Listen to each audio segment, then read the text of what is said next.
साल 1987, असम का शहर गुवाहाटी। एक लड़की जन्म लेती है, नाम रखा जाता है शीना बोरा। लेकिन शायद ही किसी ने सोचा होगा कि यह लड़की एक दिन भारत के सबसे रहस्यमय मर्डर केसों में से एक की पहचान बन जाएगी। शीना की मां थी इंद्रानी मुखर्जी। अब इस नाम को गौर से याद रखिएगा, क्योंकि यह कहानी अब पूरा इंद्रानी मुखर्जी के आसपास घूमेगी, जिन्हें उस समय पोरी बोरा के नाम से जाना जाता था। इंद्रानी की मुलाकात कुछ समय पहले सिद्धार्थ दास नाम के युवक से हुई थी। समाज के सामने यही बताया गया कि वही शीना के पिता हैं।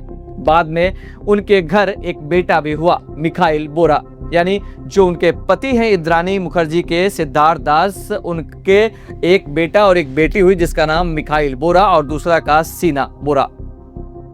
लेकिन रिश्तों की यह कहानी शुरुआत से ही उलझी हुई थी। बाद में सिद्धार्थ दास ने कहा कि वे और इंद्रानी लगभग 3 साल तक एक साथ रहे और वहीं दोनों बच्चों के पिता हैं। हालांकि यह रिश्ता कभी कानूनी शादी में नहीं बदला। साल 1989 में इंद्रानी अचानक यह रिश्ता छोड़कर कोलकाता चली गई। अपने दोनों छोटे बच्चों शीना और मिखाइल को उन्होंने अपने माता पिता के पास छोड़ दिया। इसके बाद दोनों बच्चों की परवरिश गुवाहाटी में उनके नाना नानी ने की। यहीं से इस कहानी का सबसे बड़ा झूठ शुरू हुआ। कई साल बाद जब इंद्रानी की जिंदगी बदल चुकी थी और वह मुंबई की हाई सोसाइटी में पहुंच चुकी थी, तब उन्होंने दुनिया के सामने यह कहानी बनाई कि शीना और मिखाइल उनके बच्चे नहीं बल्कि उनके छोटे भाई और बहन हैं। इसी दौरान कोलकाता में इंद्रानी ने 1993 में एक बिजनेसमैन संजीव खन्ना से शादी की। इस शादी से उनकी एक बेटी हुई, लेकिन यह रिश्ता भी ज्यादा समय तक नहीं चला और साल 2002 में दोनों का तलाक हो गया। उसी साल इंद्रानी ने तीसरी शादी की, इस बार भारत की मीडिया दुनिया के एक बड़े नाम पीटर मुखर्जी से। पीटर मुखर्जी पहले से शादीशुदा रह चुके थे और उनके पहले विवाह से एक बेटा था, राहुल मुखर्जी। अब इंद्रानी की जिंदगी पूरी तरह बदल चुकी थी। मुंबई, बड़ी कंपनियां, मीडिया की दुनिया और हाई प्रोफाइल जिंदगी। लेकिन उनके अतीत का सच अब भी छिपा हुआ था। साल 2006 में शीना और उसका भाई मिखाइल मुंबई आए। यहाँ इंद्रानी ने उन्हें अपने बच्चों के रूप में नहीं बल्कि अपने छोटे भाई बहन के रूप में सबके सामने पेश किया। यहीं से कहानी का अगला मोड़ शुरू होता है। मुंबई में रहते रहते शीना और इंद्रानी मुखर्जी का सौतेला बेटा राहुल मुखर्जी एक दूसरे के करीब आने लगे। दोनों के बीच रिश्ता बन गया, लेकिन यह रिश्ता इंद्रानी को बिल्कुल पसंद नहीं था, क्योंकि अगर यह रिश्ता आगे बढ़ता तो शायद वह सच सामने आ सकता था जिसे वह सालों से छिपा रही थी, कि शीना उनकी बहन नहीं बल्कि उनकी बेटी है। फिर आता है 24 अप्रैल 2012। उस दिन शीना ने ऑफिस से छुट्टी ली। शाम को वह अपनी मां इंद्रानी से मिलने निकली। उसके बाद उसे किसी ने कभी जिंदा नहीं देखा। उसी दिन राहुल को शीना के फोन से एक मैसेज मिला जिसमें लिखा था कि वह उनसे ब्रेकअप कर रही है।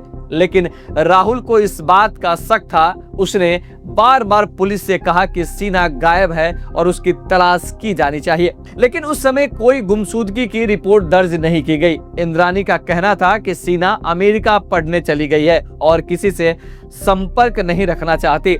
राहुल ने पुलिस को यह भी बताया कि शीना का पासपोर्ट उसके पास ही है, लेकिन इंद्रानी ने कहा कि शीना ने नया पासपोर्ट बनवा लिया होगा। समय बीतता गया। 3 साल तक दुनिया को यही लगता रहा कि शीना कहीं विदेश में अपनी जिंदगी जी रही है। फिर अचानक साल 2015 में इस कहानी ने ऐसे मोड़ लिया जिसने पूरे देश को हिला कर रख दिया। मुंबई पुलिस ने इंद्रानी के ड्राइवर श्यामोर राय को अवैध हथियार रखने के आरोप में गिरफ्तार किया। पूछताछ के दौरान उसने जो बताया, उसने इस रहस्य की परतें खोल दी। उसने पुलिस को बताया कि शीना की हत्या हो चुकी है। पुलिस के अनुसार 24 अप्रैल 2012 की शाम इंद्रानी ने शीना को मिलने के लिए बुलाया। यानी इंद्रानी ने अपनी बेटी शीना को मिलने के लिए बुलाया, जो दुनिया के नजर में इंद्रानी की छोटी बहन थी। कार में इंद्रानी, उसका पूर्व पति संजीव खन्ना जो कि कोलकाता का था और ड्राइवर श्यामोर राय मौजूद थे।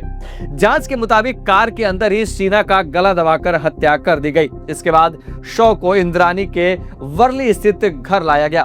बैग में छिपा कर रखा गया और कार की डिक्की में छिपा दिया गया। अगली सुबह तीनों आरोपी महाराष्ट्र के रायगढ़ जिले के एक जंगल में पहुंचे। वहां शव पर पेट्रोल डालकर उसे जला दिया गया। जब पुलिस को यह जानकारी मिली तो श्यामोर राय उन्हें रायगढ़ के उस इलाके में ले गया जहां जले हुए हड्डियों के अवशेष मिले। जांच के दौरान एक फीमर बोन से डीएनए टेस्ट किया गया। डीएनए प्रोफाइल इंद्रानी से मेल खाता पाया गया, जिससे पुष्टि हुई कि यह अवशेष उसके जैविक बच्चे के थे। इसके बाद 2015 में इंद्रानी मुखर्जी को गिरफ्तार कर लिया गया। उन पर भारतीय दंड संहिता धारा 302 हत्या, 201 सबूत मिटाना, 363 अपहरण और 34 साझा साजिश के तहत मामला दर्ज किया गया।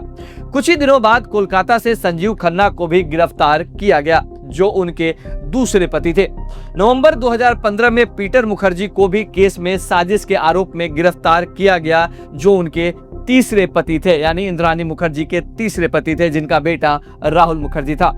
इसके बाद यह मामला मुंबई पुलिस से सेंट्रल ब्यूरो ऑफ इन्वेस्टिगेशन यानी सीबीआई को सौंप दिया गया। सालों तक इस केस की सुनवाई चलती रही। 2022 में बॉम्बे हाई कोर्ट ने इंद्रानी मुखर्जी को जमानत दे दी, क्योंकि मुकदमे के 237 गवाहों में से अब भी बड़ी संख्या में गवाहों की गवाही बाकी थी और ट्रायल जल्दी खत्म होता नजर नहीं आ रहा था। इस केस की सुनवाई आज भी अदालत में जारी है और इसलिए एक सवाल अब भी बाकी है कि क्या यह सिर्फ एक हत्या की कहानी है या फिर एक ऐसे झूठ की कहानी जो सालों तक रिश्तों के पीछे छिपा रहा और अंत में एक जिंदगी को निगल गया।